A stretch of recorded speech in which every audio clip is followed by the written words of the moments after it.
All right, welcome back to another edition of the Dirty Verdict Podcast. I am one of your hosts, full-time mediator, Peter Taaffe. I am Kyle Herbert, another one of your hosts.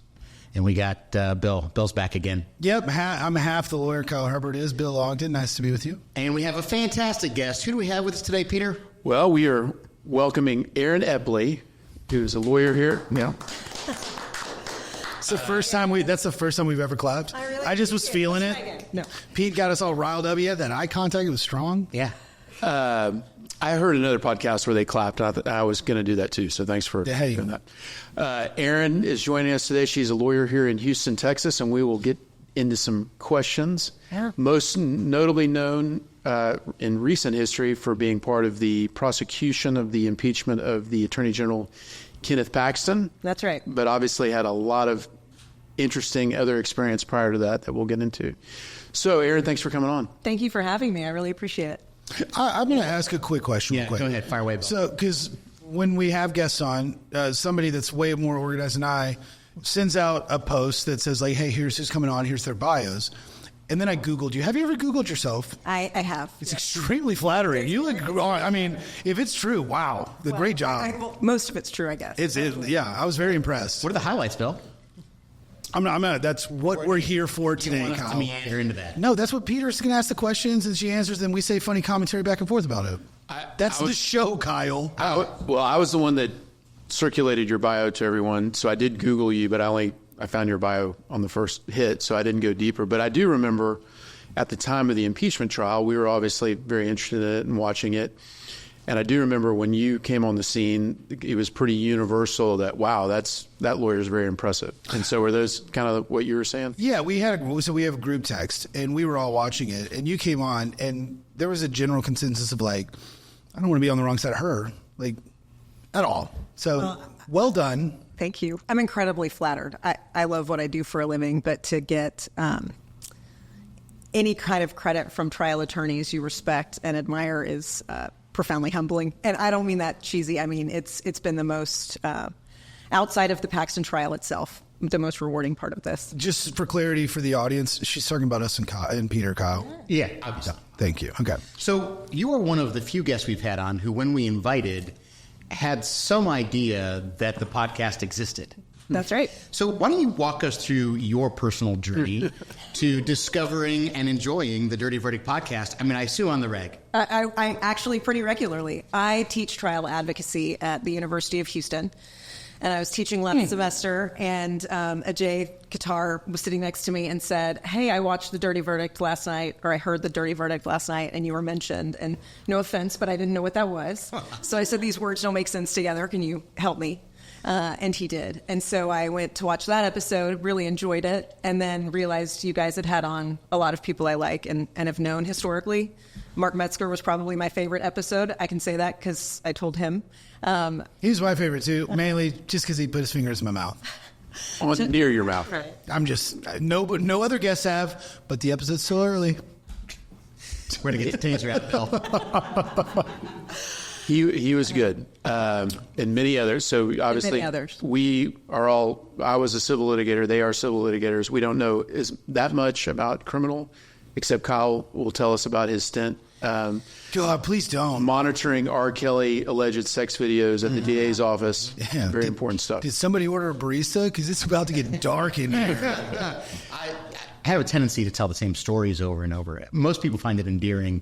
No, we just find it sad and depressing. My life is very limited, Bill. Yeah. You lived that 6 months at the DA's office. It was amazing. All right, but speaking of Mark, you are also a Texas A&M University grad. Yes. Right? Where are you from originally? I grew up in Midland, Texas. So Midland. I'm flying there not too long from now. Really? 100,000 people in the Go Rebs. Wait, what is it? Midland Lee. Oh, Midland Lee. Robert E. Is it still Robert E. Lee? No. Oh, yeah. No, they changed it to Sarah Legacy Lee. High School, I think. Sarah Lee, yeah. Sarah Lee High School. About for the cakes. Yeah, I mean, we were Confederate flag, the rebels, the whole thing. And so you're like it's a heritage, not hate kind of person there? Careful.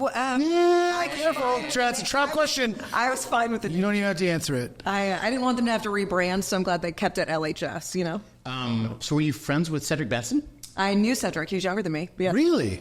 I did not know that. Why do you know that? Oh, I went to you. Yeah, Cedric Benson went to high school. Yes, Kyle. Why? Why don't you ask some other silly questions? That's hilarious. He did you go to the state championship game? Or they? No. I went to that. That was. I'm flying to Midland in a couple weeks. But I'm, hashtag sports. I'm kind of famous for not following. I love that you all love it. I will go to games and hang out on patios, but I don't, can't say I follow. Cedric Benson, rest in peace. Yep. Okay, so Midland to A&M. Midland to A&M. Got a finance degree. Knew I wanted to go to law school, but probably had a little more fun than I should have for someone who wanted to get into law school.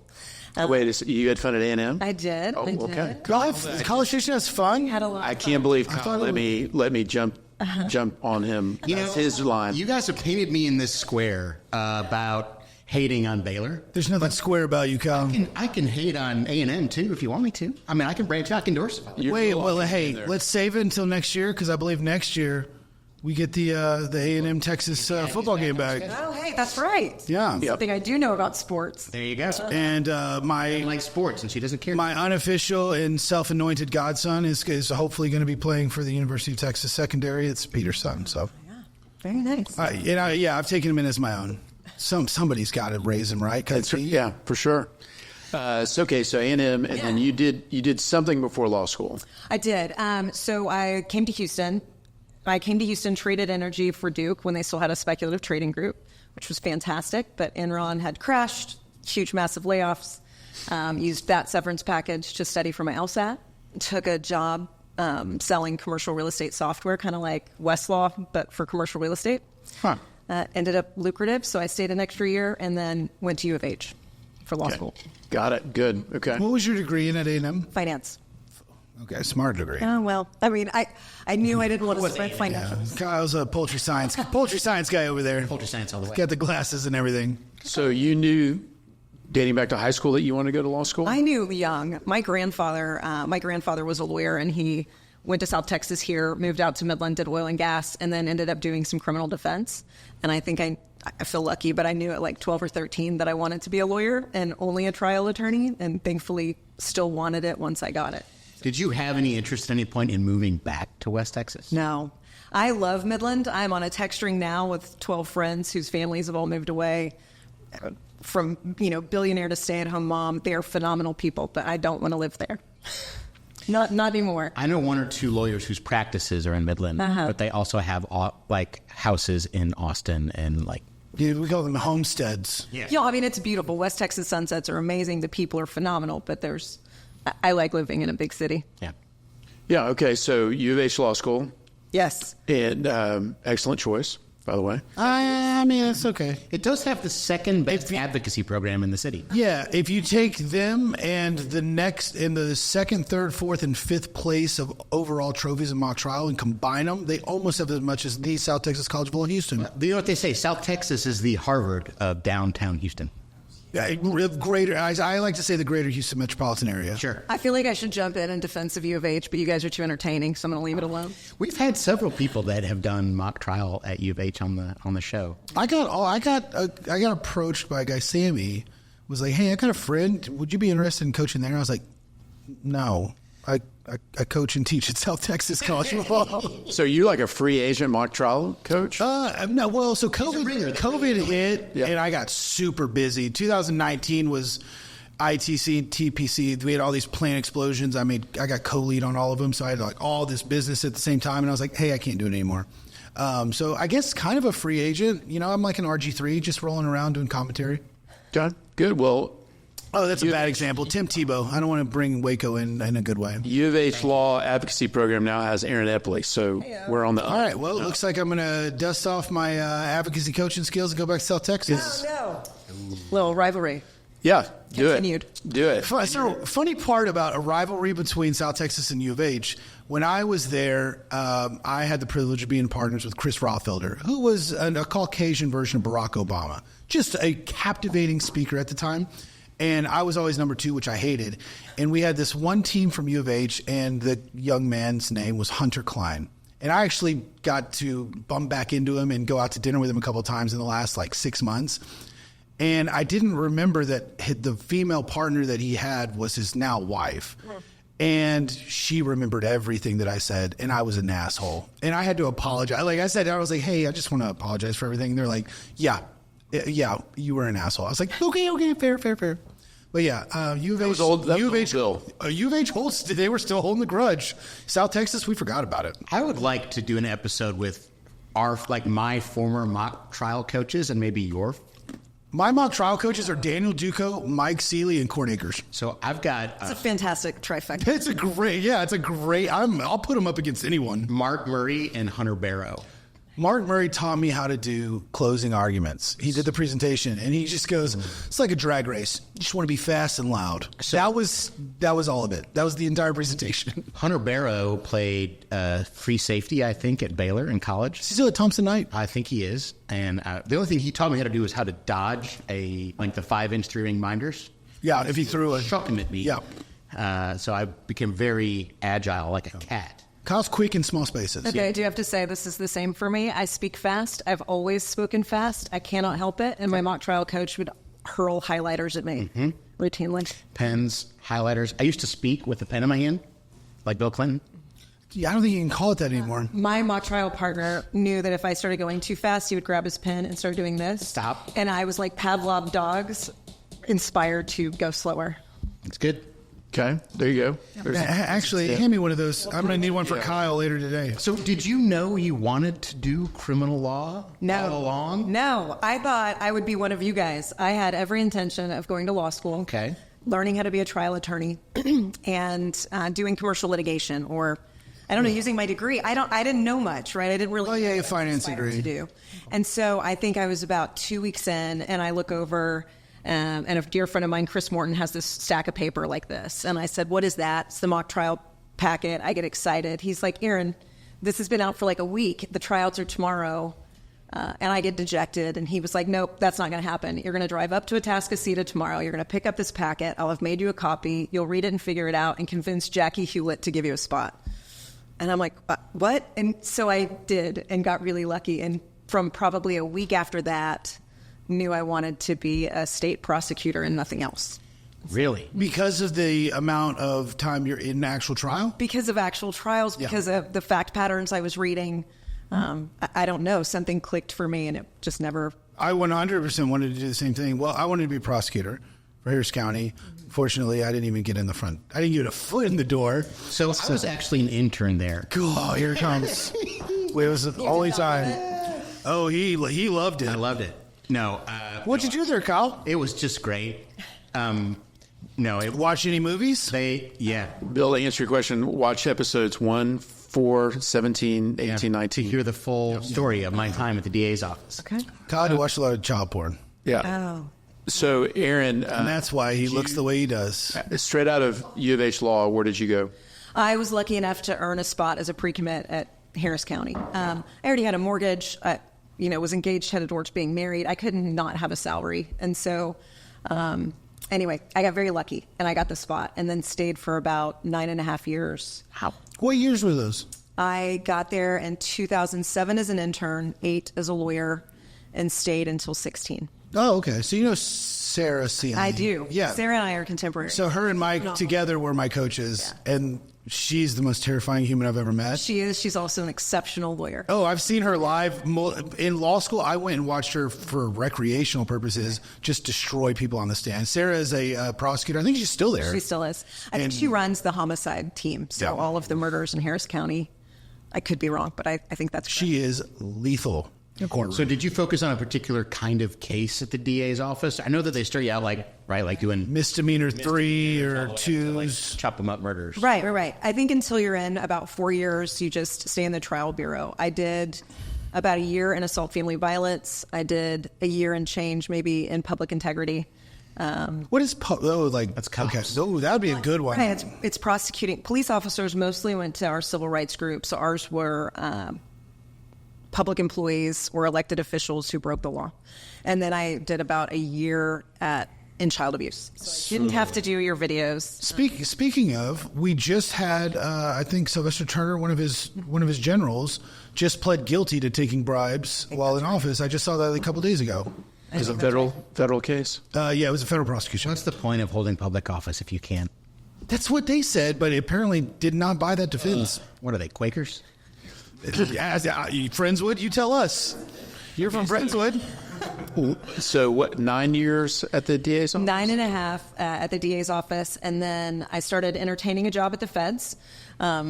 Entertaining job at the feds? Yeah, I wanted to go be a federal prosecutor. So I'd made district court chief. I was coming towards... What's the allure to that? Because I still kind of have that. I listened to Al Hamdani do a speech in this room not too long ago, and I was like inspired to like leave what I'm doing now to go make that money and go prosecute federal crimes. Right. The first is I'm a criminal defense attorney through and through, and I love it. So I don't want to spend too much time on prosecution and skip that part.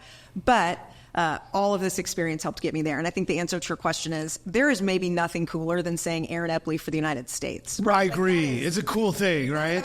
I mean, that's not why you do the job, but it's humbling. It's why I would. It's cool. And so it's also an entirely different pace. So as a state prosecutor, you're working every weekend for every year that you're there, preparing 6 or 7 trials. And that's 15, 20 witnesses. There's no time, and then it doesn't go to trial, and federal's just different. You have more time to sink your teeth in, to do the actual work, look at the resources, right. All of it. Yeah, okay. So you're thinking of doing that, but then you go a different route. Yeah, I was thinking of doing that, and I reached out. I didn't want the office to know I was considering leaving, so reached out to a dear friend, Chip Lewis, who does state and federal, to ask, what do you think I'm going to like better, right? The gunslinging of state court or the formality of federal? He was kind enough to entertain that conversation for 10, 15 minutes. And then said, if you're leaving, I don't want to derail you, but I will hire you. Chip did the Durst trial, right? He did. Yeah, I've seen him do a lot of different big stuff. But that's just, he's done a ton. We call it Durst 1 and 2. He's represented Ken Lay in the middle of the Enron. Oh, yeah. Some of the craziest cases out there. But, and so anyway, I decided to hang up the prosecutor hat and go defense. Loved it. Hope I was good at it at first. Figured it out. Did you just hang a shingle, or did you team up with someone? No, I went to work for Chip. Oh, okay. So, in my mind, the transition from what I do to being on the other side of the docket, right, to go from doing plaintiff's work to defense work is like anathema to me. And I think the change would be, I know some lawyers go from defense to plaintiff.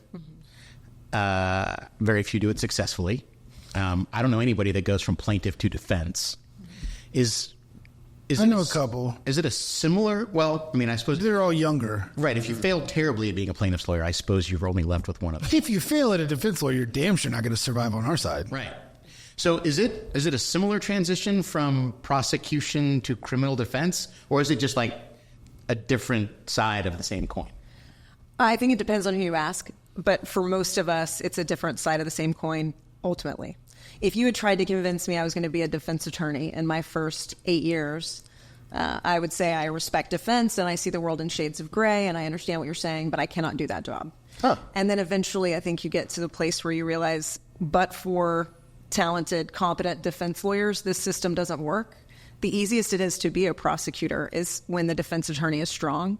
I would rather you do your job well, so I can do mine well without protecting your guy for you. Does that make sense? Yeah, sure. And so once you get to that spot, we're all doing the same job, right? We're all protecting the citizens and the Constitution.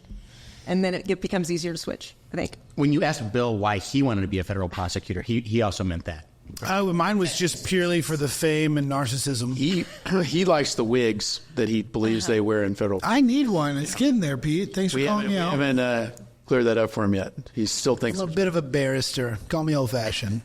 Well, to your point, I think it's called American Nightmare. Have you seen this documentary? Seen it.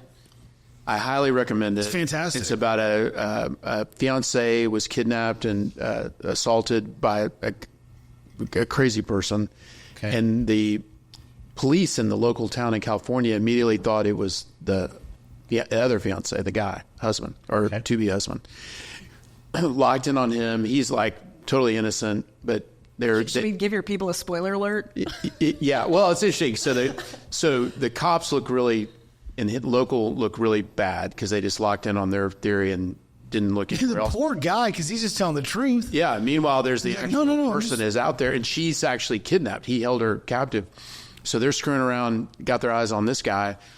and not chasing the killer. There's another really good police officer in a different part of the state who puts it together, and she's like the sweetest, most earnest person.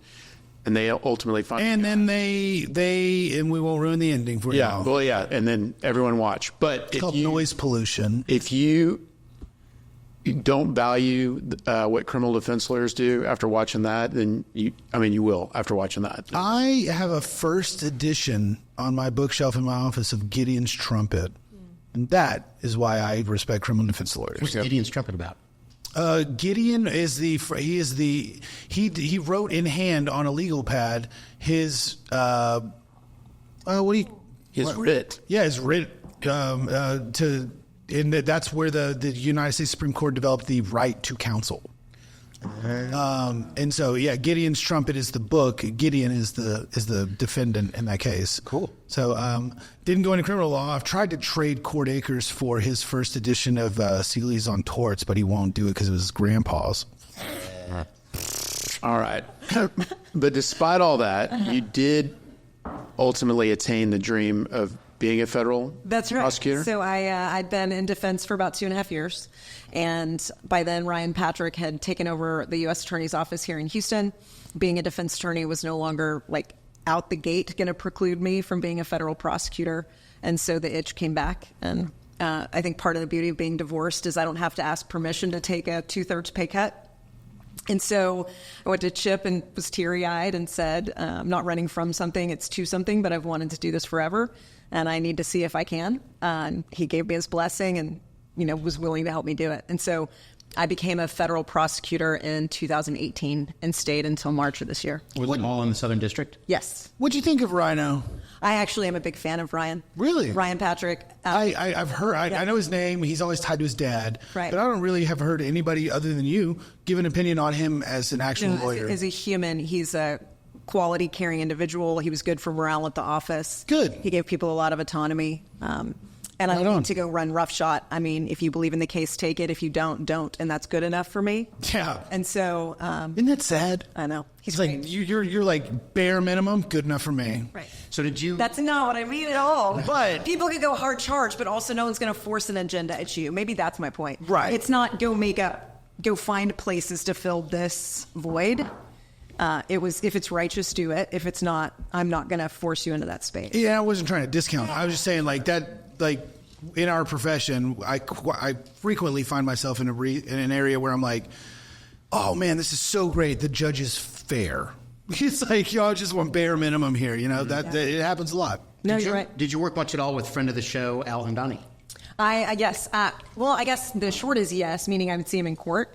I was mostly in violent crimes, and he was in terrorism. Yeah. So we would overlap, but not really work cases together. And then when I left the office, he was my boss. He was so kind that when I put in my notice, he still asked me to go to lunch to get to powwow a little bit on my way out the door. I have a question. Mm-hmm. On the federal side, because I know that it's got to be a federal crime, what federal crimes are violent? It's a great question. So if somebody robs, for example, you and I, if we're standing in a Burger King parking lot and somebody comes in and robs us with a gun, right? It's an aggravated robbery. It's a state case. Jurisdiction's easy. Right. If they go into Burger King and they rob the Burger King clerk, still state aggravated robbery, but also it impacts interstate commerce. Right. And so you have this federal nexus. So that aggravated robbery could be prosecuted by either or both. Really? Yeah. Or banks. That's why. Yeah, I was going to say bank robbers. That's why we quit robbing Burger Kings, obviously. I thought you were going to say banks. Banks are still on the list, buddy. We don't rob banks, we heist them. Yeah.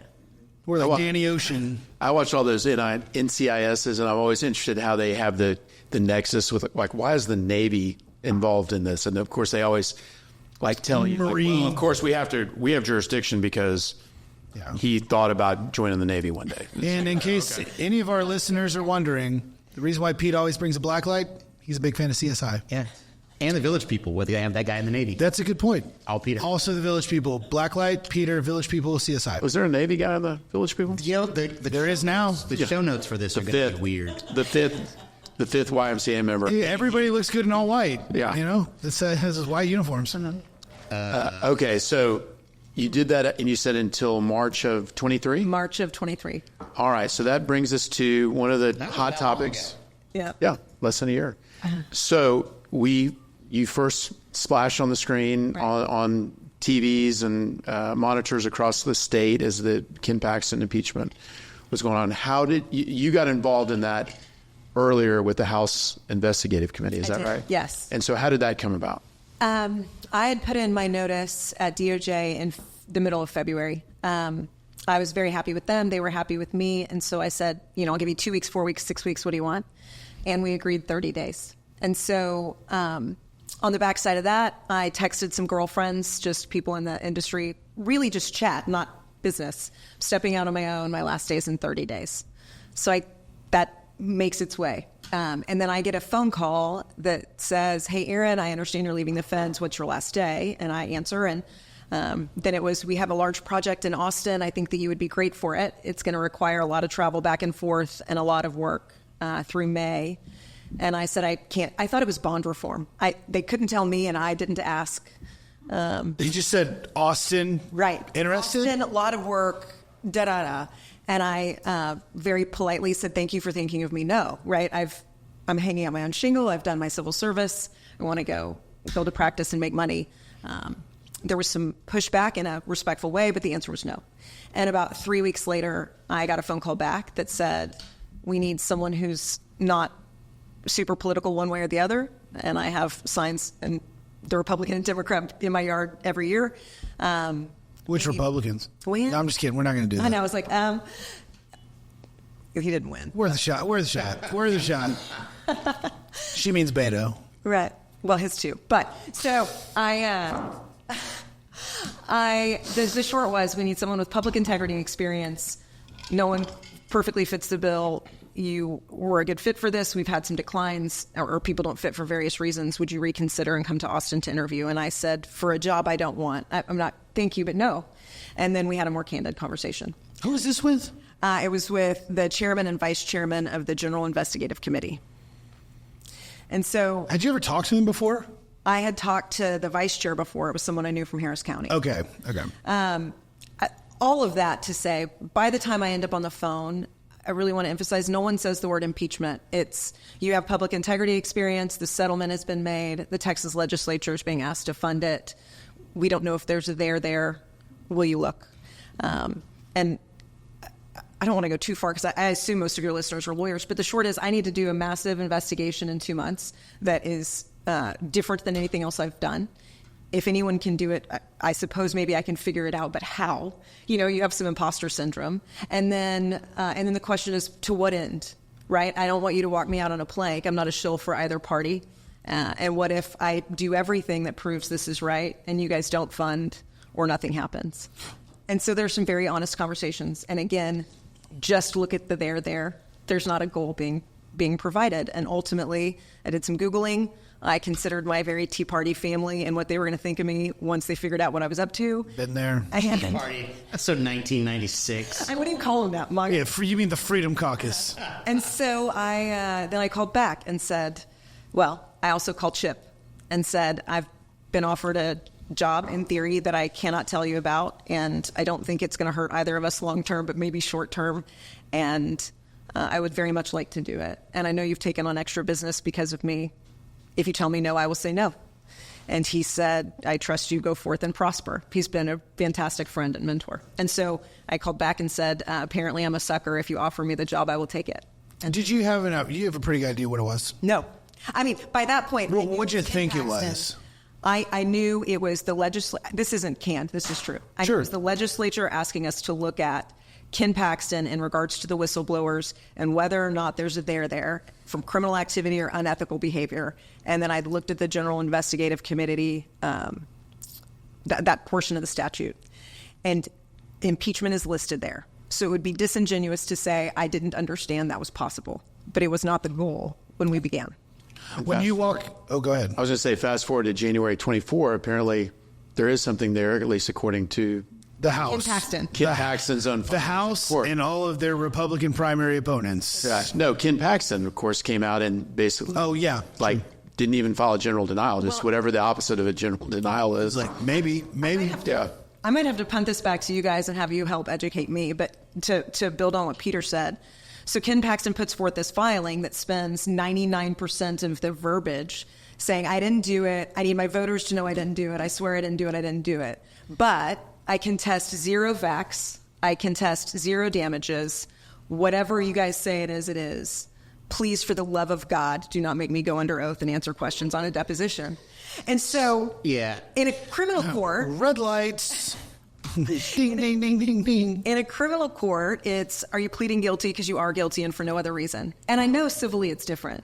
But can you deny it in the same pleading? You plead no contest? So you could To until I saw that, I've never heard of a defendant responding to a lawsuit and saying, yes, I was negligent. I mean, Okay. now, a lot of You times could plead in the they'll stipulate. alternative. A lot of times people will stipulate to negligence on the eve of trial. Right. But it's usually a lawyer, and at that point it's lawyered up and everything. But doesn't stipulate mean that I accept that the evidence would show? Yes. As opposed to, I didn't do it, I didn't do it, I didn't do it. But don't make me answer questions. Yeah. So the way I see this is, so he's trying to extinguish the case by saying I didn't not, but I did it. But it seems to me that the damages are so intertwined with his behavior that if you stipulate to liability, it shouldn't limit the litigant's opportunity to do full discovery on what he did. Well, that issue is currently being heavily debated right now, and I think it's still in flux as we sit here today on February 6th. Right. Ken Paxton was headed towards deposition for February 1st. I think the day before got an emergency ruling. The night before. An emergency ruling as requested by the court that allowed a 30-ish day stay for them to both file briefs as to why they should or should not be allowed to continue. Okay. I mean, that just, I don't want to be too conspiracy theorist about it, Damn, we're not going to get political. but that sure seems like a win for Ken Paxton. Or a loss, you never know. You show me, plaintiff, why you should be entitled to do discovery that is allowed in every case under every rule. That's called the Texas Citizens Participation Act. You file a defamation lawsuit, and that's the exact standard that shifts over to you in civil court.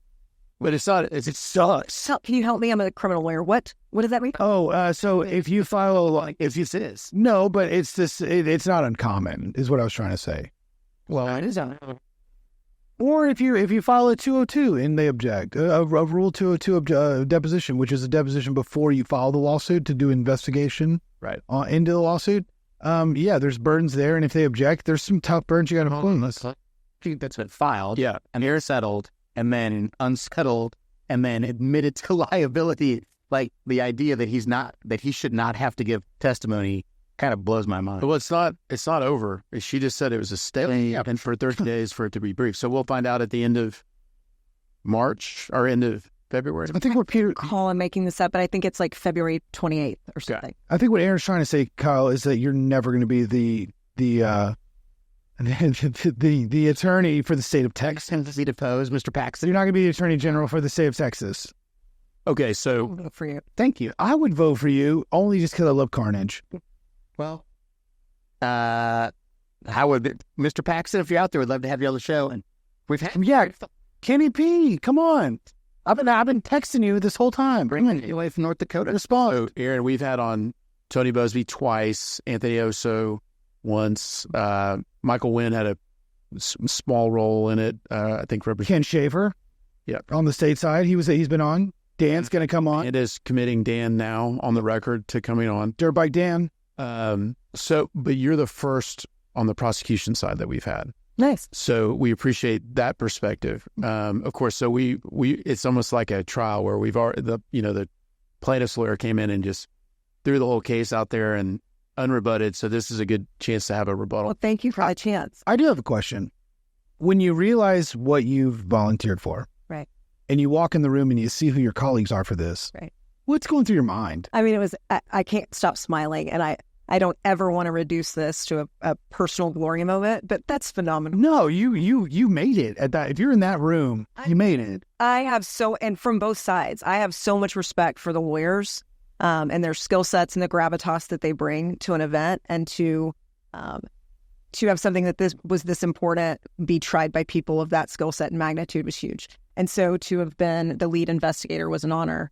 But then for Rusty and Dick to make space for us to have known the information that we knew and to make us an integral part of the team, and then make space to let us take witnesses.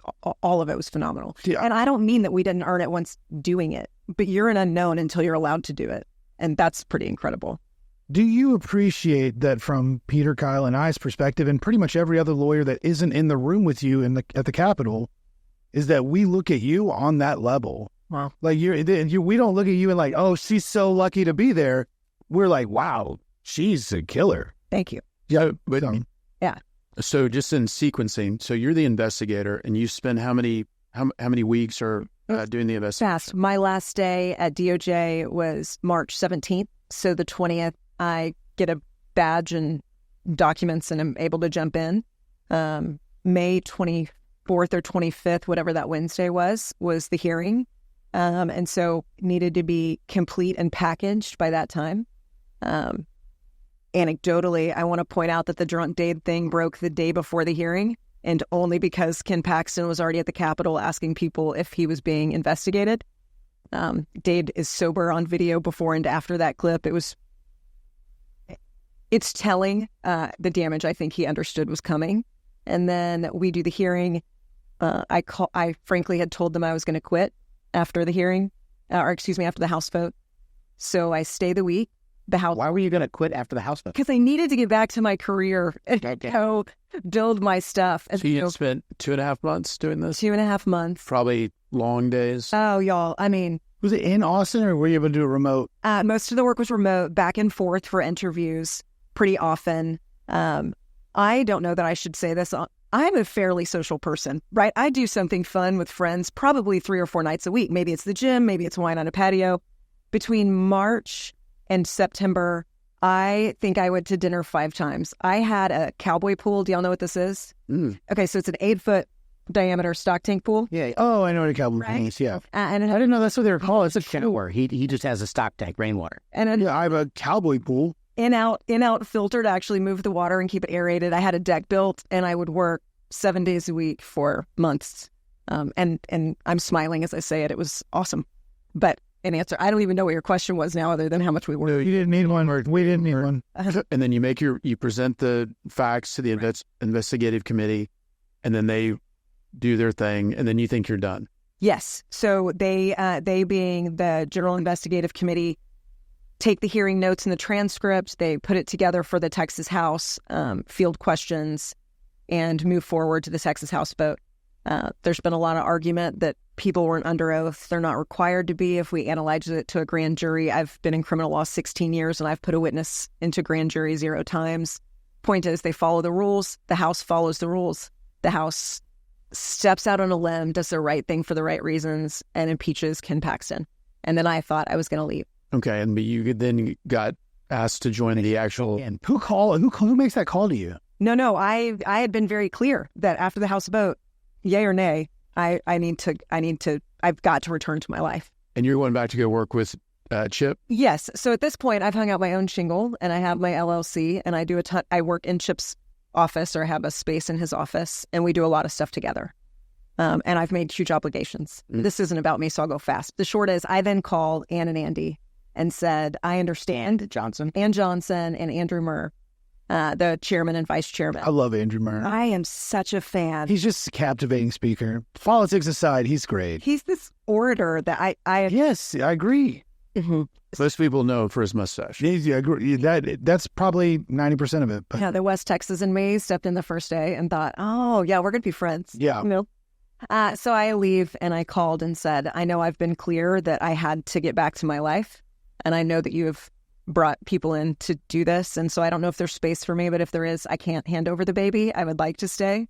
And they laughed because I think they knew that would be the outcome before I did. And they said, we would like for you to liaison between the investigative team and the trial attorneys. And of course, there's space. Played you like a fiddle. Yeah. And then did you later learn that Rusty Hardin and Dick DeGuerin had been at it? I knew even when I called to relay that, they were telling me they'd hired Rusty and Dick, and they were on board. It's not why I was making the phone call, but in any event, I already knew. And so they were amazing from the jump. Rusty put the entire investigative team together with everyone on his shop and Dick's shop and said, how do we do this? What's the 10,000-foot view? And gave everyone a huge voice. At that point, had you gone against Rusty or Dick on the other side? I had. Okay. Dick And I had a murder trial, maybe I'm making up now, 10 years ago. And although I still am convinced the guy was a murderer, Dick was phenomenal and excellent at his job and absolutely won. It was a hung jury, but I think in his favor. He beat you. He beat me. And then Rusty and I have known each other just socially, courthouse, rocket games, state bar functions. I'm sure we've had cases, but never a trial. Okay. Okay, and then so at the actual trial, fast forwarding, you guys obviously did a ton of prep for it. And then at trial, how did y'all divvy up witnesses? We had sort of a master list. We knew that Rusty and Dick wanted to do most of the whistleblowers. There were some places, we kind of pushed for what we wanted. It wasn't determined until about 2 weeks before trial that anyone outside of them would be taking witnesses. And so, and then, I don't know, you just kind of jump in, you're assigned it, and it's yours. Ray Chester, for example, was supposed to be Dick's, and he would have done an incredible job. But at one point, he gets cut from the list, and it's 11:30 at night, and I am making phone calls saying, give me 10 minutes. We can't not prove how much that cost Mitty. If they'd won, it would have been if the AG's office had gotten what they wanted, it would be a $5 million settlement instead of a $22 million, and that harm has to come out. And Rusty and I argue about it. He gives me discuss it. He gives me a voice. Says, Erin, we're already out of time. And I said, I will give you 10 minutes off Drew Wicker if you will give me 10 minutes with Ray Chester. And so we just figured it out. And Ray is a civil lawyer in Austin who represented the Mitty Foundation. That's exactly right. And a fantastic trial lawyer in his own right. So how hard would it be to listen to this chick call you who you've gotten to know and say, Ray, I know you were going to get an hour. I fought for 10 minutes. You can answer my question and only my question. And he said, yes, I got it. I know we didn't go over any ground rules, but Peter has instilled in Kyle and I that we're not allowed to say chick. Oh, well, you can't. Yes, can. You can't, but I can. Yes, not all guests. Female guests can, Peter. All right? So I have like 1,000 questions about the impeachment, but I want to make Give us two. good use of So I have a lot of questions about, I watched a ton of it, and it seemed strange to have a person who is a political person whose son was one of the investigators playing judge. House investigator. Who? Oh, well, let me clarify. Yeah. Y'all have all of this right, but I do have to clarify something. Ryan Patrick was not and never was affiliated with the investigative team. Okay. I told you, Kyle. That fact came out because it was who hired you, meaning to DOJ. And Ryan Patrick hired me to DOJ, not to the investigation. I got you. The question is, it seemed weird. So you talk about the Mitty evidence. Right. Mm-hmm. I think at one point, the question was, what did this case settle for and what was it going to settle for? And then there was an objection as to hearsay. And you were like, well, that's not hearsay. This is the operative document that's in evidence. Facts. This is what we settled for. This was the offer. And Dan Patrick's like, over-sustained. And everybody's like, what is going on? Seems like an act of independent legal significance. And so, did you guys know going in that it just is weird? It's not a normal tribunal, right? It's not a court. It's the Senate. Did you guys know going in it was going to be weird that way? Did you think how to tackle that? What'd you call Patrick? Did you call him Mr. President? I was all over the map. I think we all were. You want to show reverence, to answer you both. We knew it was going to be weird. I think we anticipated, want to have good word choice. I think we anticipated more kind of difficulty and resistance than we ended up getting at the outset. And I will qualify that. If I don't, someone remind me. And so at that point, you don't want to aggravate the presiding body and you don't want to antagonize them because that doesn't help you. Sure. Any tribunal, fake or real. And so you play ball. To your point then, Mr. Presiding Lieutenant Governor is awkward. And so it's Your Honor or Judge or Mr. President. Mr. President. That was my favorite. And I think I and most of us went with whatever just happened. I just call him Dano. Dano. He doesn't like it. He doesn't know, but I don't think he's going to like it. Okay, so witnesses or lawyers you were kind of paired against. Who are the lawyers? Because I saw on your website, if anyone wants to go to your website, you have video from your exams. Which lawyers were opposite you on those? I had Mitch Little, or I was against Mitch Little, and I've been against Tony Busby. And if I'm forgetting anyone, it's not intentional. It is for us, though. Mitch Little and Tony Busby are what I recall most. Okay. Who was better, Mitch or Tony? I think it depends on what the better at what. Same question.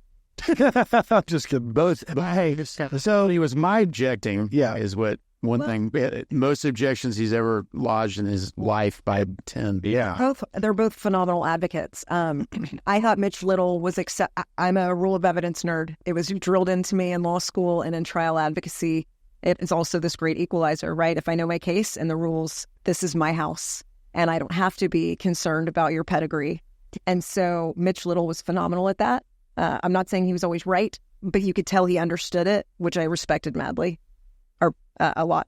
Tony Busby, I'm not saying he wasn't. I have opinions that might differ from some at this table about the sincerity of some of the objections. But that, too, is fantastically masterful gamesmanship, and I respect it. I did not enjoy it. But why not? Tell us what was disingenuous. No, I think, I can't recall, the interview, the post-impeachment interview I had with him, I think he kind of acknowledged he did that. It was a game. Yeah. He was playing it. Right. So anyhow, I mean, obviously that was, it was very entertaining theater. It was actually entertaining to be in it. I do not enjoy the outcome. And not because I lost, but because the game was fun. So let me ask about the outcome. Mm-hmm. We were all on a text chain as the votes were coming in on each count. We all know how it turned out. Do you think, everybody can Monday morning quarterback it?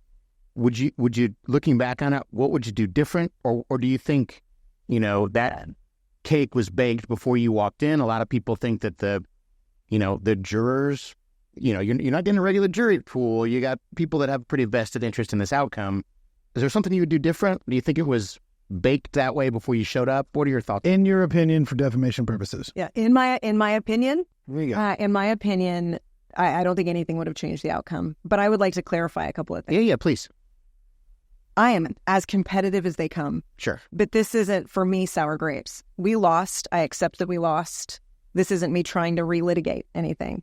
But I also am a complete and total romantic about what people in the white hat should do. Sure. And what that should be.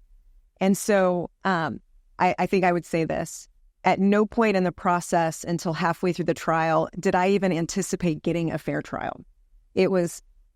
This is an exercise for transparency's sake because it is the right thing to do, and let the chips fall where they may. And about halfway through the trial, I thought, we have done it. They can't not do it. It's crystal clear.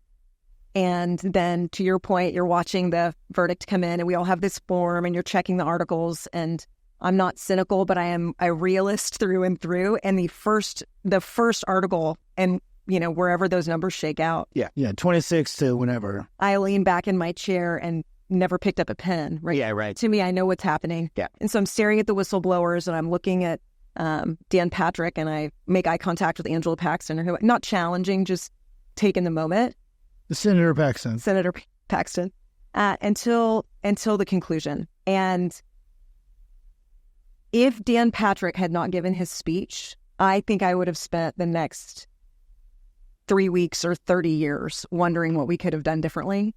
You're talking about his post-vote speech. Right. And the moment he started that speech, a lot of things happened for me, but wondering what we could have done differently was not one of them. What did he say in that speech that was... Can I be really honest? Yeah, please. In front of me and my 300,000 new friends. As soon as he... 300,000. Try 300, maybe. As soon as he started, it became clear swiftly that he had a really vitriolic response to the process and wanted to be clear to his fans what his position was. And my first thought was, you no longer have a boss, you don't have to sit here. And my second thought was, you work for the House, don't embarrass them. And my third thought was, holy cow, you're already walking. And so I love that. I walked out, and I think I was the first to walk out. And so some senators came behind me and staffers, and I was angry, and anger is not my go-to. And about 90 seconds later, I felt peace, right? Like this wasn't going to change. This was clear to me. Someone pointed out to me, which I thought was astute. Someone said, it was clearly Paxton's goal to be acquitted. But if you look at all of this as not necessarily about justice, but more about the political theater of it. Right. And if the goal of the Democrats that participated in that, and I'm not saying this was partisan because I don't think it was, because there was a ton of Republican support. There was majority support in the House of Republicans. But if you look at it from just the Machiavellian political goals, Paxton survived. Good for him. Right. And if the goal of the Democrats was to tear asunder the Republican Party and make them fight each other and spend all that money for the next 5 years, also mission accomplished. Hey, okay, George W. on that aircraft carrier. Yeah. No. Yeah, there you go. 2 thumbs. You're not wrong, but candidly, I think the Republicans did that to themselves. No, for sure. Right? If they had just put if what people love about Ken Paxton is his ability to litigate and file lawsuits, in candor, his primary job is campaigning. Yes. So what you like is his staff. If what you think is another conservative Republican lawyer couldn't accomplish those goals, it's incredibly short-sighted. So to salvage him feels to me like we just oppose the idea of shooting our own, at which point you are not the party of law and order. Yeah. You're not the party of justice either. We had... You're not, it's kind of just a shitty party. Political. I'm just a lame party that everybody wants to leave. I'm just outraged by this. No, it's fine. We're all purple here. Look at Pete's tie. Yeah, it's this is red because we were told to wear red. It's burgundy, and that's okay, Pete. There was no slide there. It's his A&M tie. I liked it. It's your Aggie tie. Hig'em. Because it's our Valentine's Day. Pull out the white jumpsuit. So obviously 2 people at least follow direction. Kyle's got a little bit of pink. Okay. No, going back to the law. Okay, so I'll give you a chance to rebut some things. Kind of one of the overreaching comments I've heard was this was a rush to judgment on the impeachment, meaning all the underlying stuff. It was like 15 minutes or whatever the term was, and it just really like I's were not dotted, T's were not crossed. Should have been done if you're going to impeach someone with serious business. I think I know what your response is, but how do you respond to that? It's a great question. So first, impeachment is a shield. It's not a sword, right? It isn't used to attack. It's used to protect. And so people will say you're trying to overrun the will of the voters. No, information came to light post-vote that might have been interesting to you for the vote. And regardless of that is opposed to what we hold our officials to and expect him to do with the power we give him. So then the question is, was it rushed? And all of the evidence already existed. It needed to be corroborated, right? It needed to be acquired and aggregated. And so, for example, at one point, Mitch Little gets Ryan Vassar, a whistleblower, to admit there was no evidence taken to the FBI. 2 things. One, that didn't generate a no evidence narrative. It fed into it, right? Whoever does PR for this side is brilliant, and I anticipate we would not be friends, but again, mad respect, because they create things like no evidence, rush to judgment, no oath. Those aren't valid. Then you come into Ryan Vassar saying no evidence. He's not a trial attorney. He doesn't understand that evidence can be layperson testimony of what they saw. Yeah, testimony words are evidence. We're creating them. So then to your question, in terms of rush to judgment, you have 4 whistleblowers who are on record as plaintiffs. You have 3 more who are willing to talk to us. And you have Drew Wicker, who sets the stage for other pieces. And anytime you overlay their stories and their narratives, they match. They tell the same story. They're not so the same that they're curated, but they corroborate one another. That's, again, evidence. If there are huge holes, these public integrity lawyers are going to poke holes in it and pull the threads and see it's nonsense. And none of that happened. So it doesn't take much longer than 2 months to build a cake that's already been built. You follow the recipe. It didn't feel rushed at all. I saw, I think, a tweet by one of the Texas senators that said, we need to do this impeachment over again. Otherwise, Ken Paxton is going to run roughshod over the government. And I was like, bro, what? He is the government's. I read that and I was like, these pretzels are making me so thirsty. Why am I so thirsty? Oh, it's Kyle and his thirst traps. It's amazing. Well, it was very entertaining and impressive. Thank you. Win or lose. And as Kyle said, we could ask a lot of questions that would probably get into some real weeds type. Yeah, we'll have you back. We're going to get down into the dirt. We're going to get in the dirty. Yeah. But as it stands now, your website is at erinepley.com. It's www.epley-law.com. And people call you when they make the government think they've done something wrong. Well, right. If the government is under the misimpression that you have somehow broken the law, state or federal, preferably federal, then please call me. You heard it here first. No lawbreakers here, but we might have friends. No caught ones. And it really, I mean, is there a focus that you like, hey, I'm really good at this in particular, or are you? Is it white collar? Is it human trafficking? Is it drugs? It is mostly white collar, drugs, or fraud. Okay. We'll get into all the forfeiture stuff on another episode because I'm upset about it. Okay, that's the deal. And I'd ask this: is it pretty rare to have someone who has extensive experience with the Harris County DA's office and the Southern District of Texas Federal? Yeah, most of us who have, I don't want to say most, a good chunk of people with federal experience do have state prosecutorial experience, but there aren't a lot of us in large. Sure. I think it's also, if you say I knew someone who was a state prosecutor, a defense attorney, and then a federal prosecutor, they're usually going to ask if you know me because I don't think that happens a lot. So I've been back and forth a few times. I'm defense to stay. And very few even have defended or prosecuted an impeachment. It's like one, I think. Yeah, you're one of like four or more. Yeah. Shameless plug, by the way, while we talk about defense team, Anthony Osso was awesome. Andy's gorgeous. Proud of him. He is gorgeous, but more on that, he stepped into a huge forum in something that should be intimidating and scary, and he had swagger, and I respect that. He's a fourth-year lawyer. I know. I thought he was my age. I thought he was a 10th-year lawyer. And when he came on the show and he told me that, I was like, wait. Now I got a lot of questions. Yeah, he was very impressive. Well, good. Let's cut that. Make sure that clip gets posted on Instagram so that he then reshares it so we can go up to him. We can get all of his fans over here and say he's our Taylor Swift. Mr. Snickers. I'm the Travis Kelce of this podcast. He's the Taylor Swift. Funny. Would you say Mr. Snickers? I might have this wrong, but I think Twitter had a following calling him Mr. Snickers, and it had like a. What was that? And there was a hashtag snack next to those posts. That's so very good.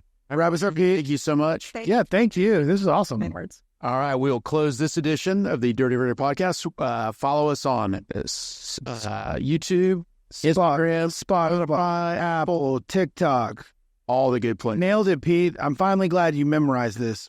Yeah, I'm getting there. All right. Good night. Good night. fantastic.